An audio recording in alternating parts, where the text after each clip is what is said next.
दोस्तों, आपने पहलगाम आतंकी हमले की फोटोज वीडियोस तो देखी ही होंगी। कैसे इस्लामी आतंकियों ने एक फुल प्रूफ प्लानिंग के तहत पिकनिक और हनीमून पर आए हिंदुओं का चुन चुन कर कत्लेआम किया। और ऐसे ही हमने 7 अक्टूबर 2023 को इजराइल पर हुए आतंकी हमले में भी देखा, जहां हमास ने भी नोवा म्यूजिक फेस्टिवल में आए यहूदियों को निशाना बनाया।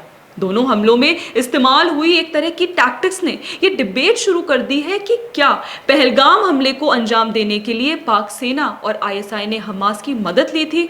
अभी कुछ दिन पहले एक रिपोर्ट सामने आई है जिसमें कहा गया कि पहलगाम हमले से कुछ महीने पहले हमास के आतंकियों ने पाकिस्तान ऑक्यूपाइड जम्मू और कश्मीर का दौरा किया था। रिपोर्ट्स के मुताबिक इसी साल 5 फरवरी को पीओके के शहीद साबिर स्टेडियम में हमास, जैश ए मोहम्मद और लश्कर ए तैयबा की एक ज्वाइंट रैली हुई थी। रैली का टाइटल था Kashmir solidarity and Hamas operation Al-Aqsa flood conference, और इसमें दिल्ली में खून बहाया जाएगा और कश्मीर को भारत से अलग कर दिया जाएगा जैसे नारे भी लगाए गए थे। कश्मीर को आजाद करेंगे और इंशाअल्लाह हिंदुस्तान के कई टुकड़े होंगे हिंदुस्तान में। रिपोर्ट में बताया गया कि इस रैली में पहलगाम हमले के साजिशकर्ता भी मौजूद थे। इंटेलिजेंस रिपोर्ट्स भी इस ओर इशारा करते हैं कि पिछले साल हमास के बड़े नेता कई बार पाकिस्तान आए थे।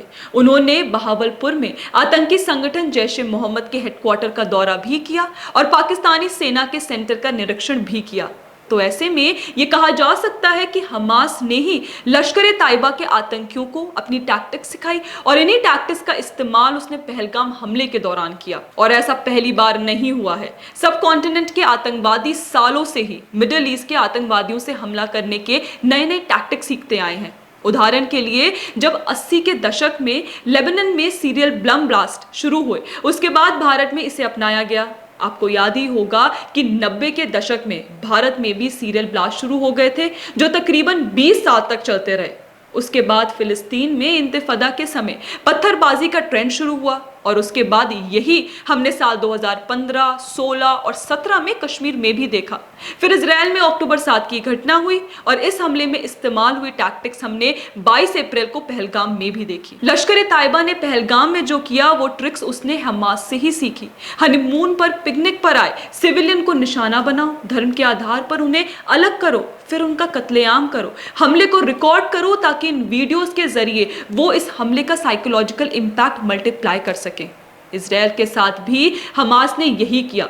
फेस्टिव मोड में आए सिविलियंस को निशाना बनाया गया, घर घर जाकर यहूदियों को चुन चुन कर मारा गया, हमले की रिकॉर्डिंग्स की गई जिसका इस्तेमाल फिर साइकोलॉजिकल वॉरफेयर के लिए किया गया। पाकिस्तान और हमास के बीच इस गठजोड़ को आप इस बात से समझ सकते हैं कि जब इजराइल ने हॉस्टेज रिलीज डील के तहत कई हमास के आतंकवादियों को छोड़ा था, तो इसमें से कुछ आतंकवादी गजा या वेस्ट बैंक में जाने के बजाय पाकिस्तान आए थे और इनमें से कुछ पाकिस्तान ऑक्यूपाइड जम्मू और कश्मीर भी गए। ऐसे में ये सवाल उठता है कि हमास के ये आतंकी अपने किसी और होस्ट कंट्री को छोड़ पाकिस्तान क्यों आए।